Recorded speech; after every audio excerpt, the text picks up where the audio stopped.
To se je zgodilo leta 2020, jaz sem bila takrat na porodniški in v jesen je bil tisti lockdown. Takrat sem potem narisala drevo z 1000 lističi in sem rekla, zdaj pa vsako uro, ko bova midve s hčerko zunaj, bova pobarvala en listek. Za gozdarja ni slabega vremena, je samo slaba oprema. In res, taka oblačila in taka obutev, kot danes obstaja, meni se zdi škoda, da eni starši v mrzke investirajo, ne investirajo pa v kakšno dobro obutev in oblačila. Včasih so jo uporabljali namesto žvečilnega gumija. Ne smeš žvečati. Jaz prvič, ko sem to probala, sem grizla z zobmi in se mi vse nalimalo na zobe. Neko pravilo velja, da strupene stvari niso okusne, da pečejo, da so grenke. In zadnja leta res to kar malo testiram. Tako da sem probala mrzke iz strupenega, sicer samo to, da sem okusila, da sem videla, kakšnega okusa je. Neverjetno veliko sledilcev mi je pisalo, tega nam ni noben povedal. Pa jaz mislim, da so enkrat skozi čas šolanja to slišali, ampak če ti nekdo to v učilnici pove, sej to gre noter, ven, si ne zapomniš nič. Mene so že kot otroka veliko vozili po hribih, in imam na to obdobje slabe spomine. Ta prepoznavnost mogoče komu zelo ustreza in se je veseli, ampak pri meni pa žal ni tako.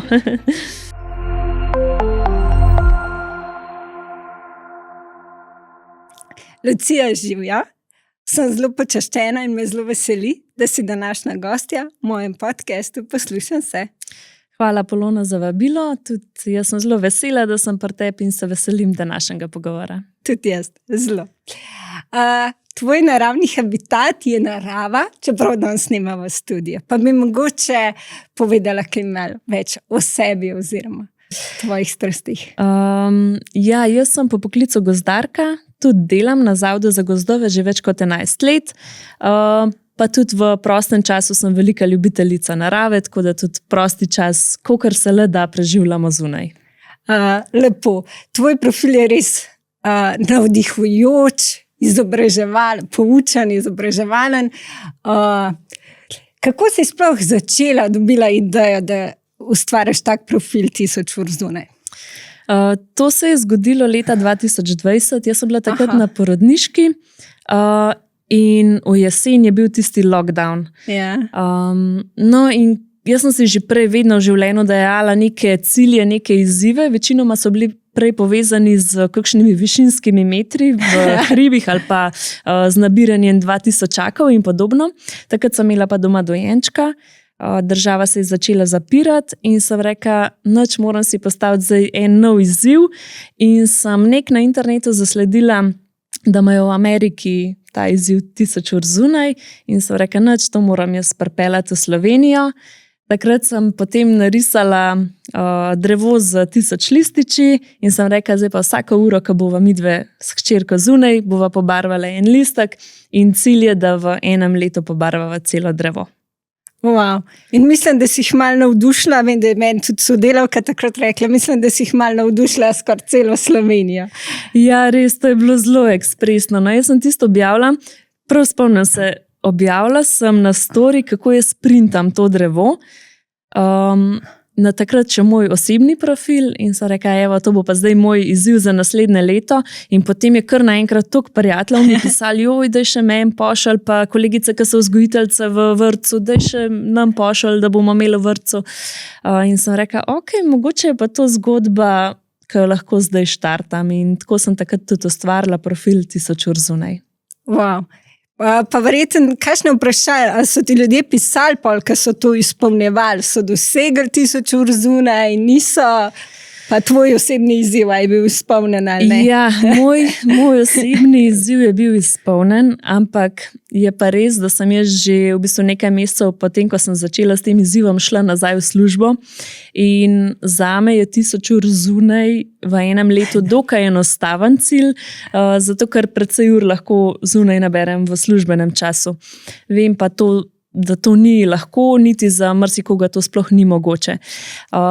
Odzivi sledilcev so bili zelo pozitivni. Eni so mi kar vsak mesec pošiljali fotke tega drevesa in so mi pokazali, kako napredujejo. Tako da se mi zdi, da se je kar prijeli in da se je kar nekaj ljudi takrat pridružili temu izzivu. Ja, sploh z majhnimi otroki se mi zdi, da je bil še dodatna motivacija. Ja, predvsem za otroke. Jaz vem, od parih kolegic, otroci so tudi sami začeli z barvanjem tega drevesa in jaz mislim, da jim je bila tudi otrokom dobra motivacija. Ja, res je. Super za ta projekt. Se mi zdi, da res takih projektov, da so zelo dobrodošli. Tako da, bravo. Ko si rekla, da si po poklicu gozdarka, mogoče pač te je to te kdaj, ali pa kaj, mogoče da na pozitivno obrnem, kaj se ti zdi, da tvoja ženska energija ali pa to, da si ženska, doprinese k tem poklicu, ker mogoče se mi zdi, da je verjetno veliko več moških. Ja, v preteklosti je bilo tako, da ženske na nek način v gozdarstvu niso bile dobrodošle. Naprimer, moj dedi je gozdar in ko sem jaz njemu, da je to več kot 15 let nazaj, krepko več, nazaj povedala, da grem študirati gozdarstvo, ni bil navdušen. Zato, ker on ima tisto sliko iz tistih časov, ko je bil on gozdar in takrat v gozdarstvu žensk niso sprejemali.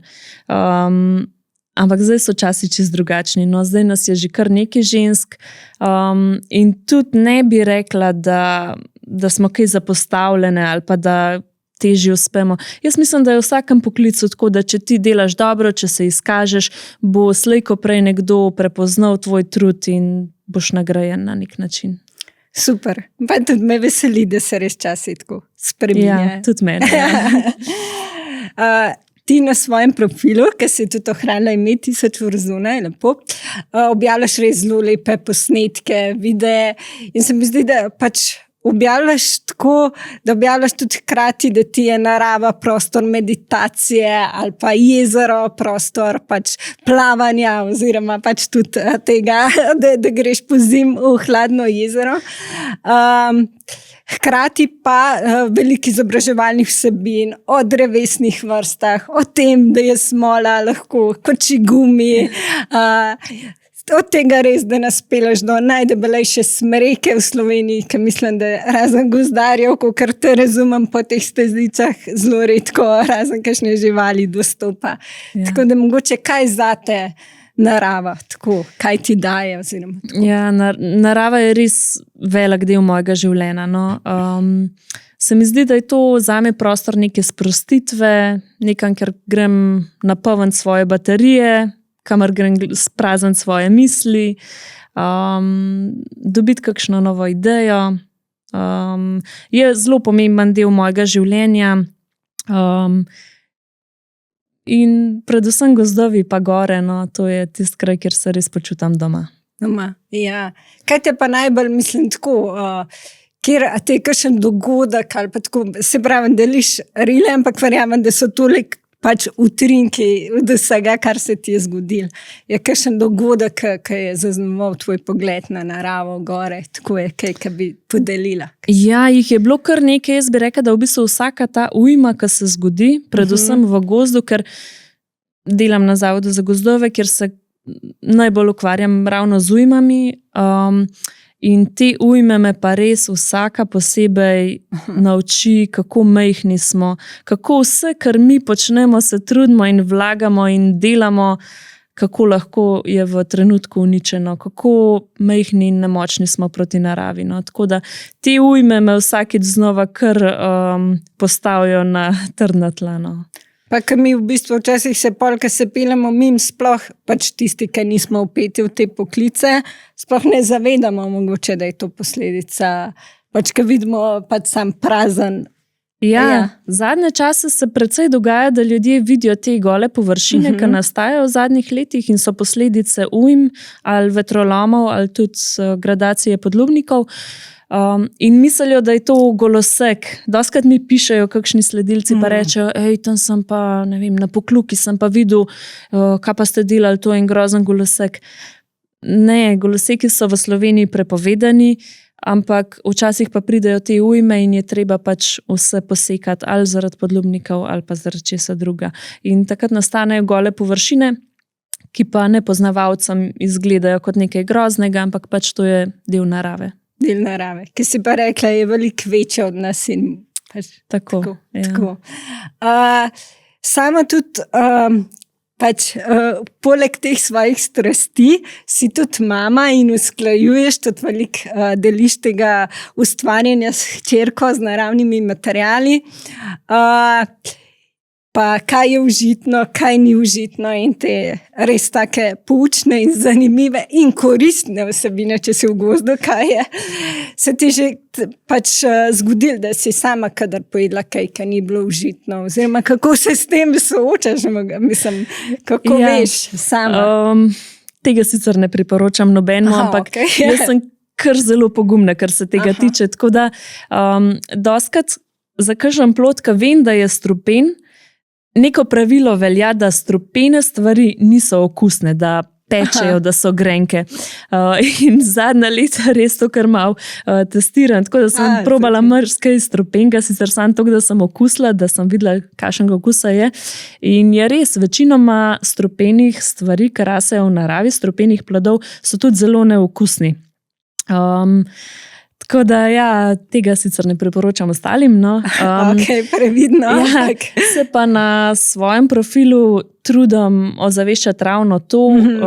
Veliko govorim o tem, kaj je užitno, tudi svojih hčerki, vedno za kakšno stvar, ki vem, da je užitna, sploh za tiste stvari, ki vem, da so okusne, ji povem, da lahko proba. In se mi zdi, da je to res ena izmed najbolj takih zanimivih stvari, kar jih počne v naravi, in tudi na ta način se veliko nauči. Naprimer, moja hčerka marsikdo misli, stara je 5 let, in marsikdo misli, da že pozna vse drevesne vrste. Ne, niti mi to ni cilj, da bi jih poznala, ampak ne vem, pozna pa, ve pa, da se lahko bukove liste je. Glih 2 dni nazaj smo nabirali črn trn, to je tak plod, kot neka češnja, temno modar, zelo trpek. Usta ti skupaj potegne, ko ugrizneš van, ampak je užiten. In sem ji rekla, evo, Tinka, tole je črni trn, lahko ugrizneš in boš videla, kakšnega okusa je. In to so te izkušnje, ki se mi zdi, da se jih otroci zapomnijo zavedno, in to je način, ki bi mogli otroke učiti o naravi. Ja, se strinjam. Konkretno pa te izkušnje so neprecenljive. Res je. In se tudi veliko prej zapomnimo te stvari, tako kot si rekla, zelo ostanejo.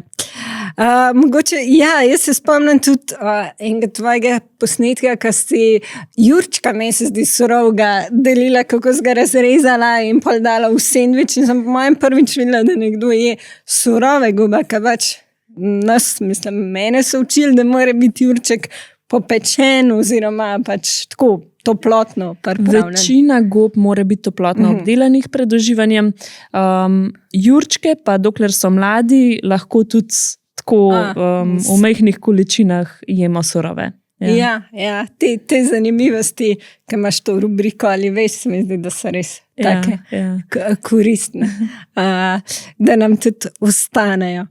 Kako pa pač to združuješ to svojo strast, si rekla, imaš poklic, si zaposlena, poleg tega pa imaš pač Instagram profil, ker imaš tudi kar precej sledilcev, verjamem, da imaš tudi kar precej vprašanj oziroma odzivov. Kako ti vse uspe usklajevati? Kje najde, kakšen je recept? Ja, jaz v službenem času sem v službi. Je pa res, da v službi dobim velikokrat kakšno idejo, dobim preblisk, kaj bi lahko bilo mogoče mojim sledilcem zanimivo. V popoldanskem času smo pa tudi s partnerjem in hčerko veliko časa zunaj, takrat kaj posnamemo. Kar se tiče mojega časa na telefonu, je pa vse zvečer, ko hčerka že spi. Že spi. Lepo. Velikokrat se pa tudi odklopiš, če sem prav razumela, imaš tudi te pač vikend odklope, ko pač telefon date strani in ste. Ja, v preteklosti sem imela kdaj tudi kakšen mesec, ko sem zaprla Instagram profil. Zadnje 2 leta si pa vzamemo vsaj čas dopusta, pa kakšne vikende, ko smo jaz in partner odklopljena, hčerka pa tako mora biti odklopljena. Tako, priklopljena na naravo samo. Tako. Lepo, kako pa pol pri hčerki, ki si rekla, da v bistvu, da pač ni zdaj tvoj cilj, da jo naučiš verjetno že tako vseh drevesnih vrst pa imenovanja, kako pa to v bistvu uvajaš vse, mislim, kako te izobraževalne vsebine, kako jih približuješ? To je v bistvu se pri nas dogaja čisto spontano. Mi gremo na sprehod, jaz opazim, kaj je zanimivega, jo vprašam, a veš, ne vem, zdaj le so imele glih, zakaj so teli listi, ki so na tla padali, zakaj so oranžne barve? Zakaj misliš, sem jo vprašala? Super. Pa ona, ne vem zakaj, a se je, kaj pa že imela, nekaj začela od enih žuželk, kao, da so pojedali. Ana pa sem ji potem razložila. In glih, to so take teme, ki ravno to vprašanje, zakaj se listi jeseni obarvajo? To sem enkrat na Instagramu govorila, neverjetno veliko sledilcev mi je pisalo, tega nam ni noben povedal. Pa jaz mislim, da so enkrat skozi čas šolanja to slišali, ampak če ti nekdo to v učilnici pove, sej to gre noter, ven, si ne zapomniš nič. Če pa greš ti ven, pokažeš list, evo, poglej, tale je zelen, tukaj le majhen je žerjav, se bom kar povedala, no, mogoče tudi koga od najnih poslušalcev zanima. Skratka, listi so zeleni zaradi klorofila.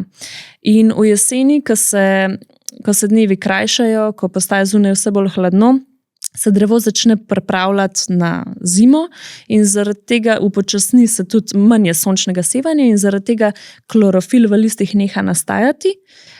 Ta klorofil, ki pa je prisoten v listih, se pa začne razgrajati. In takrat pridejo na plan tista druga barvila, ki so ves čas prisotna v listih, se pravi rumeni, karotenoidi pa rdeči antociani. To so barvila, ki so ves čas prisotna v listih, ampak zato, ker je od pomladi do poleti toliko več klorofila, so listi zeleni. Zdaj v tem času se pa klorofil razgraja, pa vidimo tudi ostale barve listov in zato so listi v jeseni v različnih barvah. Hvala za tako lepo razlago. In se tudi sama spomnim tega videa, ki si še res, tako kot si prej rekla, šla, pač si bila v gozdu in pokazala res prav vsake barve list in to povedala in se mi zdi, da res to dvoje skupaj naredi res tako, klik v možganih se res zapomnimo. Ja, in takrat, ko smo otroci in to slišimo v šoli, ne morejo se otroci niti predstavljati, če jim pa ti pokažeš liste v različnih barvah, pokažeš, kako se začne, kje, čist drugače je, no? Če se učiš v naravi, kot pa v učilnici. Res je. Isto se mi mogoče zdi tako, ker res lahko vse te čute, ker lahko recimo, tako kot si rekla, lahko sprobaš, okusaš te plodove. Ti si tudi, meni, da si v enem videu smolo žvečila, pa boš sama povedala. No? Smola, smrekava smola, no tudi od drugih, tudi borova smola. Včasih so jo uporabljali namesto žvečilnega gumija. Je pa treba najti ta prava smola, zato ker lahko je preveč tekoča ali pa preveč trda, ko se drobi. In če najdeš ravno tisto vmesno obliko, lahko odlomiš en manjši košček in si ga daš v usta. In je tudi ena taka zanimiva izkušnja. Ne smeš žvečati. Jaz prvič, ko sem to probala, sem grizla za zobmi in se mi vse nalimali na zobe. Drugače pa takega zanimivega okusa, po smoli sicer, ampak primerno za žvečilne gumije. Je pa taka dobra izkušnja, se meni zdi. In za otroke, pa tudi za odrasle. Tako. Pa ne prinaša smole, v bistvu smola. Ne. Res tako, zanimiv, zelo. Kako pa, povedala si, da pač preživljate tudi tako prosti čas veliko v naravi, v gozdu, v gorah. Kako pa mogoče hčerko navduš, pač, ker vem, da hodite veliko po izletih, imaš tudi to rubriko v Sloveniji. Pa vsem verjamem, mislim tako, ko gremo prvič mogoče z otrokom v gore ali pa se pač srečamo tudi, da jih začnejo noge boleti, pa različne pač situacije. Kako si se ti mogoče lotila tega? mene so že kot otroka veliko vozili po hribih in imam na to obdobje slabe spomine. Res, večinoma časa sem hodila po hribih z dedijem in vedno, ko sem ga vprašala, koliko je še, vedno je rekel, še 2 ovinka, pa nikoli ni bilo samo še 2 ovinka. In tudi, če sem iskrena, mislim, da ni izbiro ravno najbolj primernih tur za otroke. In te napake jaz ne bom ponovila. Tako da moja res velika strast so gore. Največja strast so gore, tako da veliko časa s partnerjem tam preživiva in želim tudi, da bi hčerka čutila oziroma imela tudi tako ljubezen do gora in čisto nič ne forsiramo. No. Je pa tudi ona zdaj zadnje 2 leti že kaže zanimanje in interes za to, tako da se poslužujemo različnih trikov. Eden izmed boljših motivacij so sigurno te knjižice, v katere se nabirajo štempilke. Potem mi štejemo markacije. To se vsakemu staršu zdi tako brezvezna stvar, ampak ne vem, je to samo moja hčerka, ampak res ona uživa v tem, da šteje markacije. Potem imamo sprej za boleče nogice. En navaden sprejček, imamo vodo noter in ko začnejo noge boleti, nasprejemo sprejem za boleče nogice. Potem tudi kakšni gozdni škratki pustijo kaj na poti, če otroci pridno hodijo, kakšno sladkarijo. Kaj imamo še kaj? Zadnje leto se pa veliko igramo kakšne te besedne igre, da moraš povedati besedo na zadnjo črko od prejšnje besede. To pa sploh, to je pa ona prinesla to igrico, pa ne vem, od kje se je sploh naučila. Se gre pa tako, da rečeš, vidim nekaj belega. In potem mi dva ugotavljava, kaj ona vidi. Tako da ja, različne igrice. Se pa tudi držimo tega, da če na neki točki vidim, da ona pač res ne more ali pa da je res težko, rajš obrnemo.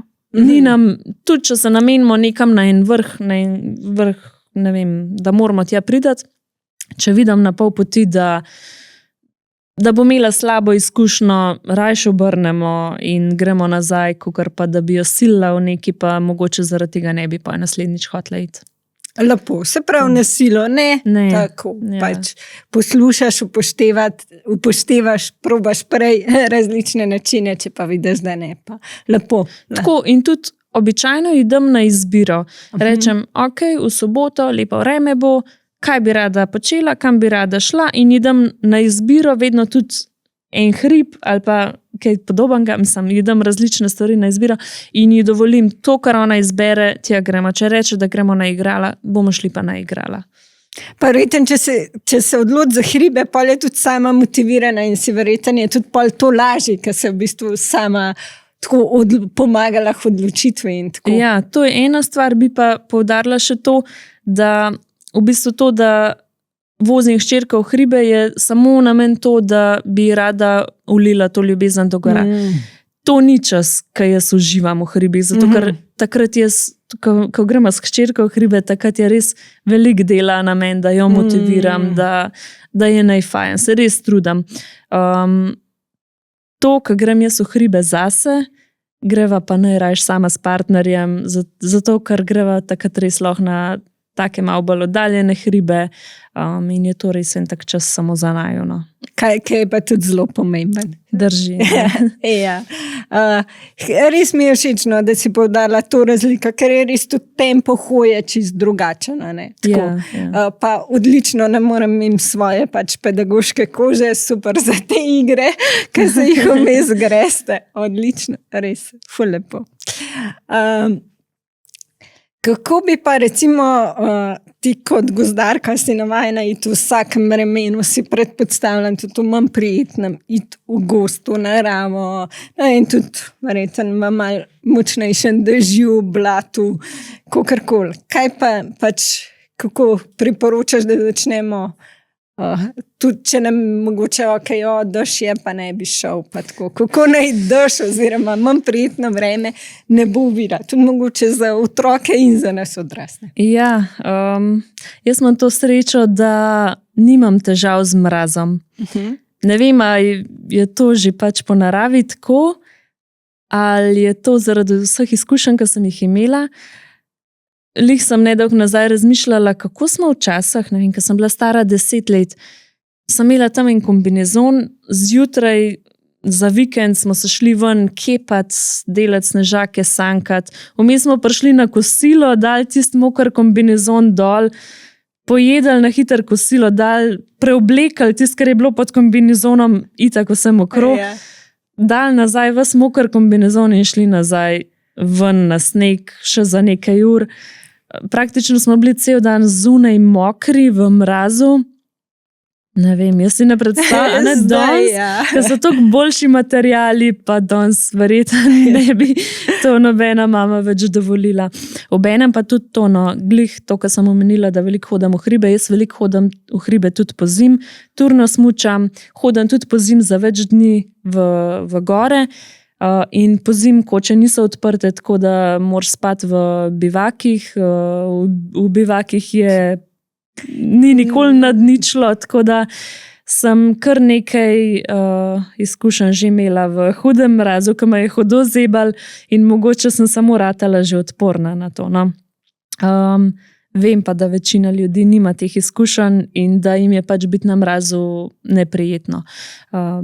Tako da jaz razumem, da marsikdo, oziroma celo mislim, da marsikateri starš noče takrat, ko je zelo mraz ali pa ko je slabo vreme, ne grejo ven zaradi tega, ker je staršu neudobno. Ker v resnici otrokom je fajn iti ven tudi, ko je dež. Mogoče še celo bolj. Če jim le dovolimo, da so mokri, da so umazani, je ponavadi še rajš vidijo, če je slabo vreme. Je pa treba se takrat tako nastaviti, da greš s tem namenom ven in da si rečeš, ok, zdaj gremo ven za 1 uro in bomo mokri. Si rečeš vnaprej, bomo mokri in potem ne delaš nobene drame, ko je nekdo mokar in umazan. Tako. Pač sprejmeš, zato smo šli ven, da bomo mokri in smo mokri in potem je ponavadi vse v redu. Imamo pa zdaj tudi pralne stroje in različne pripomočke čistila. To je eno, drugo je pa tudi, to pa pravijo za gozdarje, da za gozdarja ni slabega vremena, je samo slaba oprema. In res, taka oblačila in taka obutev, kot danes obstaja, meni se zdi škoda, da eni starši v mrzke investirajo, ne investirajo pa v kakšno dobro obutev in oblačila. Danes je res vse se da dobiti in je fajn, zato ko imaš pa toliko lepšo izkušnjo zunaj, tudi v slabem vremenu. Wow. Lepa misel, lep stavek, ki si ga rekla, ni slabega vremena, samo slaba oprema. Ker si že prej povedal, mislim prej, da ti res gore, da so ti največja strast, kako se pol tudi odklapla, mislim, kako izgleda tvoja meditacija v naravi oziroma stik z naravo, kako vzpostavljaš pri gori?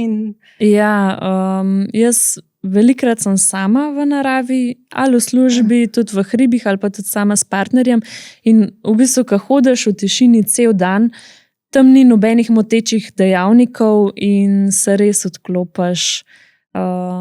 Pustiš, mislim, da grejo prosto v tisto smer, kamor morajo iti v tistem trenutku. Tako da ja, hoja v gore in pa tudi hoja v gozd je del moje meditacije. Je tvoja meditacija. Pa vmes srečaš kakšno žival, te to lahko zmotati, to kvečem še dodah izkušnji? Ja, to vsaka stvar, ko jo srečaš. Meni se zdi, glih v gorah je to en tak poseben čar, da hodiš korak za korakom in pa karkoli srečaš, ti da en preblisk, eno stvar za razmišljati. Ne vem, mene to res srečuje. Ja. Verjamem pa, da marsikdo tega ne razume. Tako da ne spodbujam ljudi v eno, hodite v hribe, ker vem, pa zame to je moja strast in vem, da jaz to čisto drugače doživljam kot marsikdo drug. Ja, pa če vsak mora zase najdeti, je pa zelo veliko, tako kot si rekla, mogoče pač tudi v naravi niso samo gore, je zelo veliko izbire, ki imamo, mogoče jezera, na gost in tako. Res, naša država ponuja čisto vse, tako da za vsakega se kaj najde. Tako za vsakega se kaj najde, ja. Super. Ja, kako pa recimo tukaj, ki si rekla prej, ko smo bile pri teh izobraževalnih vsebinah, ponuješ tudi za šole, kadar kaj mogoče, da jih tako pelješ, ko si rekla, ne, prej na listih, koliko je lažje pokazati izven učilnice, da se te stvari res, ki lahko potipamo, okusimo. Dobivam veliko povpraševanj na to temo, ampak žal mi vse druge obveznosti tega ne dopuščajo. Sem pa včasih, ko sem začela delati na Zavodu za gozdove, sem se pa kar nekaj ukvarjala tudi z gozdno pedagogiko, tako da takrat pa sem v okviru službe tudi vodila kakšno šolsko, pa tudi vrtčevsko skupino v gozd. Nesrečo te imamo pa saj na Instagramu kot učiteljico narave. Zdaj se trudim čim več tega znanja, ki ga imam, dati od sebe na Instagramu. Ja, super. Kako pa, recimo, prej si že povedala, da je to na Instagramu ponavadi zvečer. Kako usklajuješ tudi Instagram, kako pač dobivaš ideje, si rekla, večinoma že, ko si v službi, a si že prej splaniraš, kako to malo poteka, če nas v svoj, pač da malo pokukamo v tvoj svet. V preteklosti sem veliko objavljala vsebin o tem, kako ustvarjava iz naravnih materialov. In vse te ideje sem jaz dobila v bistvu praktično že čisto na začetku, takrat, ko sem bila še na porodniški, takrat sem jaz imela enkrat časa in sem po Pinterestu iskala ideje in si jih shranjevala in sem rekla, to pa, ko bo moja hčerka malo večja, bova pa midve tudi delale. In potem, ko je bila stara 2-3 leta, takrat sem največ tega objavljala, pa v resnici takrat ona še ni bila dovolj motorično sposobna, da bi lahko sodelovala. Pri kakšnih že, ampak pri večini ne. Jaz zelo rada ustvarjam, tako da to je bil en tak čas zame. Sem se pač na ta način malo sproščala in tako. Tako da so ti se veliko ustvarjale takrat na ta način. Zdaj zadnje čase pa dejansko veliko skupaj ustvarjava.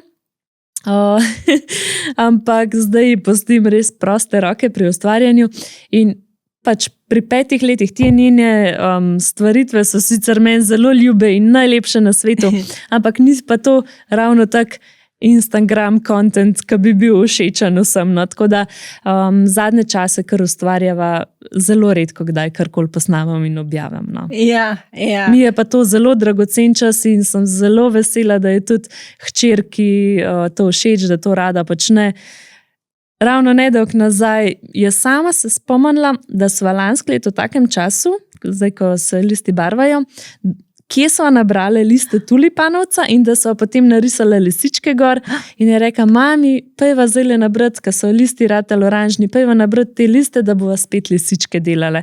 In sva res šle nabrati in so včeraj že prvič tudi ustvarjale te lisičke. Ja, lepo, te tiske imajo, pač, ko so listi oranžni, pa imajo pa belo gor, pa narisaš. Wow. Lepo.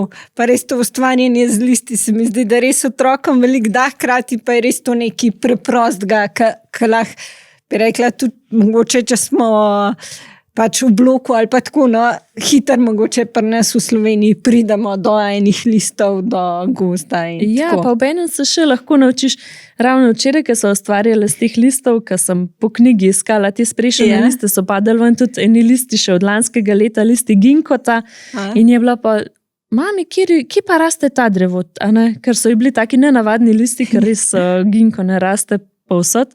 Pa sem ji povedala, kje raste in sem ji obljubila, da bova šle tudi letos nabrati te liste. Ginko je v bistvu zelo staro, a ne? Čeprav vem, je tako. To je drevesna vrsta, ki ne spada ne med iglavce, ne med listovce. Ima pa liste, no. Ampak po sistematiki je zelo posebna. Živi fosil. Živi fosil, ja. Je pa tako, mislim, meni je bilo tudi zelo všeč zdaj, ker sem se spomnila, mislim, da ste bili na Korziki, oziroma, ki si posnela pač, da bi si želela vzeti pač istem, bi rekla, ne vem, ali ene storže ali neki. In sem se tudi spomnila, ker sem bila jaz v Ameriki v pač Sequoia parkih in tako in bi kar vzel in pa se spomniš, ok, to se nikoli pač ni v redu za naravo, za ekosistem. Ja, res. Jaz se prav v službi ukvarjam tudi s tem področjem. No.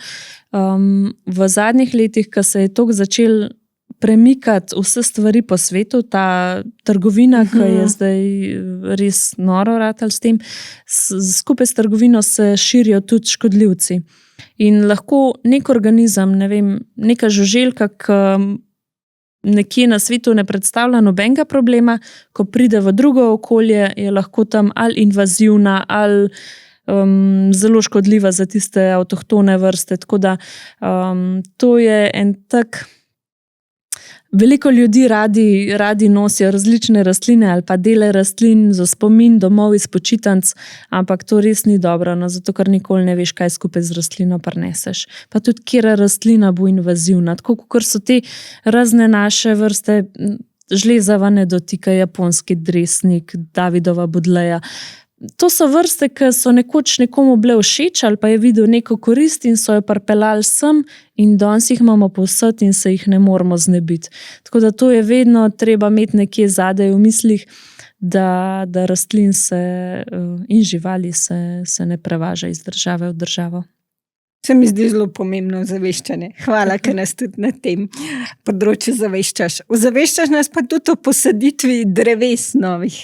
Pa boš kar ti tukaj povedala. Ja, to je tudi ena stvar, ki se večinoma v službi ukvarjam z njo. Umetna obnova gozdov, se pravi po ujmah, ki se zgodijo, nastanejo velike gole površine in sicer v Sloveniji se večina gozdov obnavlja po naravni poti. To pomeni, zaradi našega načina gospodarjenja imamo vedno dovolj semenskih dreves v bližini, tla so zdrava in se lahko gozd sam pomlajuje, ampak v primeru teh večjih ujem pa včasih pride do tako velikih površin brez semenskih dreves, da jih je treba umetno obnoviti, to pomeni zasaditi.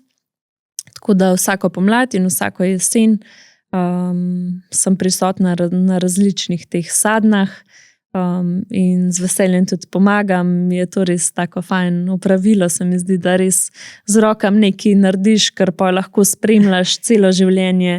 Tako da ja, z veseljem sadim vsako leto. Pa vključujete tudi otroke, sem videla? Ja, skoraj vsako leto jaz tam v Bohinju, to našo lokalno šolo, povabim, da lahko pridejo zraven saditi. Super, kako dobra iniciativa. Ja, odlično. Tako se mi zdi fajn za otroke, tudi se takrat nekaj naučijo novega, dobijo eno izkušnjo. Obenem pa vem, da nekateri otroci pa glih tam v Bohinju poznam enega fanta, ki mi še zdaj pove, pa je zdaj že v bistvu že na faks hod, pa mi pove, da smo nekih 7 let nazaj skupaj sadili in da gre vsako leto s kolesom pogledati tista drevesa. Se mi tako res fajn zdi, no. Lepo to, kar si rekla, ti skor z rokem narediš, pa lahko občuduješ še v bistvu skor pol leta. Ja. Oziroma občuduješ leta. Res lepo. Kaj bi pa rekla, da te v bistvu pač vse ta tvoje ustvarjanje, tisti zunaj, kaj ti je največ dal, kaj pa vidiš mogoče kot slabost oziroma pomanjkljivost, tako izziv mogoče. Ja. Daje mi neko zadovoljstvo, ker vem iz vseh sporočil, ki jih dobim, vem, da sem marskoga že marsikaj naučila. Tako da to je res največ tist, kar imamo tega profila. Je pa, kar se pa negativnih stvari tiče, je pa to, da imam včasih občutek, da me vedno kdo opazuje. Ta prepoznavnost mogoče komu zelo ustreza in se je veseli, ampak pri meni pa žal ni tako. Pa se si zdaj že navadila mogoče, je bilo ti prvič, ko te kdo prepoznal, te prepoznajo verjetno tudi na cesti ali verjetno v domačem kraju? V domačem kraju me itak poznamo, ker Bohinj je majhen kraj, kjer se vsi poznamo. Ja, tako nenavadno je, kad te kje v mestu ali pa v kakšni trgovini v mestu kdo prepozna. Ne, da mi je neprijetno, mi je fajn, ampak vseeno pa imam vedno nek občutek, da me nekdo opazuje, da se moram paziti, kako se obnašam in podobno. No. Tako da to je minus, vse ostalo je pa fajn. Plus, ja. Pa meni je zelo tudi všeč, ko v bistvu vplivaš na nas ljudi tako, tiste, ki te spremljamo, da želimo biti več v naravi ali pa da si da res tako se naučimo nekaj novega, poučenega in tudi se mi zdi sodelovanje, ki jih zbiraš, so res tako premišljena, so res v skladu s tamo. No. To mi je pri tvojem profilu zelo všeč. Ja, v bistvu tudi sprejemam samo taka sodelovanja, ki so res taka povezana z mojim profilom, z mojimi vsebinami pa s podjetji, ki jim res iskreno zaupam. Kako pa bi rekla, ker si že omenila, da to tudi dobro usklajuješ s hčerko in jo tudi tako ne izpostavljaš. Kako je še verjetno tudi prek knjig poskušaš naravo približati, ali kako ima to, ker si tudi začeli v bistvu z barvanjem teh listkov? Ja, učenje v naravi ni pri nam čisto nič strukturirano, poteka spontano v naših obiskih narave. Knjigice pa si ona izbira sama. Jaz jo majčkeno usmeram kdaj tudi jaz kakšno prinesem, ki je povezana z naravo, no, nič pa ne forsiram. Je le stara 5 let in se mi zdi, da bo še dovolj časa se učila in izobraževala in takrat pa ji bom pomagala, kakor ji bom le lahko. Ja, lepo. Videla sem, tako mi je bilo ful simpatično, kako je neki brala v naravi oziroma tako, ki mi je bilo, kako pa poteka vaše učenje brali, ali nekaj tako in mi je bilo ful simpatično. Ja. Tudi to, ona zdaj se uči brati, kot pravim, jaz je ne forsiram, ne z učenjem pisanja, ne z učenjem branja, ampak sama kaže interes. Zadnjič smo bili ravno na enem tem vojaškem pokopališču iz Prve svetovne vojne in jo je zanimalo, kaj piše na teh grobovih. To je največja motivacija. In potem smo brali imena teh nemških pa madžarskih padlih vojakov. Ja, super. Je treba izkoristiti, če je tako taka motivacija, da preberemo. Res je, če sami izrazijo tako. Kaj pa tako si kdaj tudi razmišljala tako, da bi jo vključila v gozdno pedagogiko ali vseeno vidiš tile kot strokovnjakinja tega lahko veliko predaš na tak drug način, no? Ja, jaz mislim, da ji bom lahko sama z svojim znanjem dala to, kar bo potrebovala. Je pa tudi tako, da v Bohinju nimamo glih kakšne možnosti teh gozdnih vrtcev, gozdnih šol, tako da mislim, da sem jaz dovolj dobra gozdna pedagoginja za njo. Zagotovo, najboljša. Je pa super, pol se povezujete, tako se povezuješ s šolami, kaj si rekla, pri teh posaditvah in to. Ja, to pa sodelujemo, pa tudi vsako leto grem v vrtec, v njeno skupino in njeno skupino pelem za en dan v gozd, pa se tam kaj malo pomenimo, pa igramo, se kaj novega naučijo in jim predstavim poklic gozdarja, ker to se mi zdi tudi ena pomembna naloga in to si tudi želim na Instagramu predstaviti poklic gozdarja, ker se mi zdi, da je premalo poznan, da mladi ne vejo, da obstaja študij in kako lepa služba je to lahko. Tako da to je tudi ena od stvari, ki bi jo rada približala in predstavlja poklic. Pa ti si v bistvu prav začela, čeprav vem, kot prav ta gozdarka. Si prav tudi... Ja, jaz sem po študiju gozdarstva začela takoj delati kot revirna gozdarka. To pomeni, da sem bila takrat ves čas na terenu. To je res najlepša služba, ki jo lahko imaš. Sem pa potem s časom napredovala, tako da zdaj pa delam kot pokrivam odsek za gojenje in varstvo gozdov na naši območni enoti. Malo manj imam terena, malo manj je prijeten. malo več imam odgovornosti, ampak me pa osrečuje moje delo in izpopolnjuje, tako da imam res rada svojo službo. Super. Pa zelo lepo, no, da v bistvu zaveščaš in tako, ja, da si rekla, da želiš približati ta poklic in da začneš v bistvu že pri najmlajših in tako. Ja. Ja. Ga predstavljaš pa tudi na teh kakšnih sejmih srednjih šol ali... Vsako leto me biotehniška fakulteta me povabi na informativne dneve za študente, tako da takrat tudi predstavim svojo pot, ki je majčkeno drugačna od verjetno večine. No, jaz sem na Zavodu za gozdove zdaj že na 3. delovnem mestu, tako da o vsakem obdobju povem kakšno zanimivost. V bistvu zelo raznoliko, poznaš in s terena Tako. in v bistvu tisto drugo, bolj mogoče pisarniško delo. Ja, lepo, lepo. Kaj pa zate, vsako gostjo vprašam, kaj zanjo pomeni besedna zveza oziroma kaj je prva asociacija na besedno zvezo poslušam se? Poslušam se, da delaš to, kar čutiš, da moraš delati, da si vzameš čas takrat, ko ga potrebuješ, da prosiš za pomoč takrat, ko jo rabaš, da slediš neki svojim notranjim klicam in se poslušaš. Wow, lepo, lepo.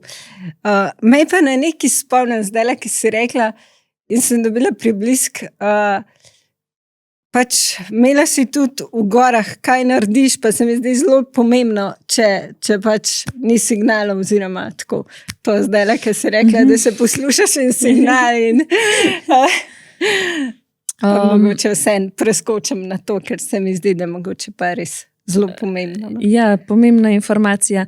Takrat sem v bistvu predstavila aplikacije oziroma način, kako sporočiš svojo lokacijo, če se izgubiš v gozdu ali pa v gorah. Zdaj mečkam težko razložim brez telefona, ampak skratka na Google Maps svojo lokacijo držiš in je tam takoj možnost deli in pošleš koordinate nekomu, ki te bo najdel. No.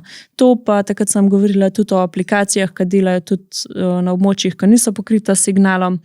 Obenem je bila pa tudi pomembna informacija ta, da številka 112 ponekod deluje tudi tam, kjer sicer ni signala.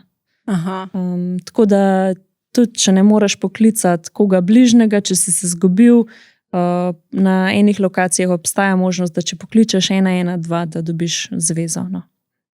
Super. Mislim, res izjemna, pomembna in koristna informacija. Bi si želela z mojimi poslušalkami in poslušalci še sama kaj podeliti, kaj je tisto glavno, pač, kar bi želela podeliti, izpostaviti?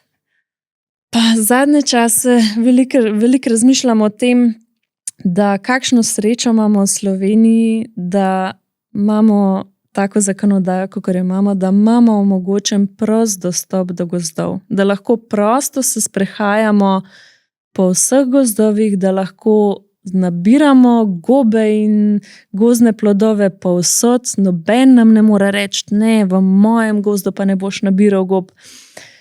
Kakšna sreča in privilegij je to in da tega ne cenimo dovolj. Da veliko ljudi si ravno zaradi tega, ker imamo to že iz zgodovine omogočeno, si misli, da je gozd naš, da vsak lahko v gozdu počne vse, kar se mu spomin. In bi rada, da se ljudje zavedajo, da je večina slovenskih gozdov v zasebnih rokah in da vsakič, ko gremo v gozd, da imamo v mislih, da smo pri nekom na obisku in se tam tudi tako obnašamo. Wow, lepo. Pa tudi so omejitve vseeno, ne, pri nabiranju. Ja. Naprimer, konkretno pri gobah je dovoljeno 2 kilograma na osebo na dan. Ja, kar verjetno tudi ne morem. Mislim, je težko to res pojesti. Ta zakon je napisan tako, da nekako je dovolj za lastno uporabo, da nihče pa ne more izkoriščati gozdov in delati škode v gozdu. Ja, super. Pa raven to, da se začnemo zavedati, da to ni samoumevno in mogoče tudi še bonton, da smeti odnesemo in Ja, te stvari. vsekakor, res gost nam toliko da, če le znamo vzeti. Jaz sem neizmerno hvaležna za vse in za vse, kar iz gozda lahko odnesemo, pa tudi za ves ta notranji mir in vse to, kar nam gozd da na drug način. Drug način, to, kar si rekla, ne, meditacija, ki se prakticiraš, če greš bosa, verjeten, tudi saj tako. Veliko hodim polet bosa, ne hodim pa tako bosa po gozdu, da bi šla prav namensko hoditi po gozdu. Sem pa polet veliko bosa zunaj, ob jezeru in podobno. Podobno. Ja, mislim, da je tudi ni praktično kot gozdar, moraš biti tako pravilno opremljen. Tako, ja, v službi pa vedno v gojzarjih, ni druge. Ni druge. Tak. Najlepša hvala ti za tak prijeten pogovor in za vse tvoje znanja, izkušnje. Meni si prava inspiracija, res take čudovite vsebine, lepo posnete, vabljive, hkrati pa tako zelo poučne, res, pač gost je res, daješ tak na gost je najboljša učilnica. Tak primer. Ja, hvala, Polona, tudi tebi za vabilo in hvala, ker ustvarjaš take krasne vsebine, da smo lahko starši še boljši starši. Ja, hvala za to pohvalo. Vsem pa najlepša hvala za poslušanje in se vidimo, slišimo kmalu. Polona.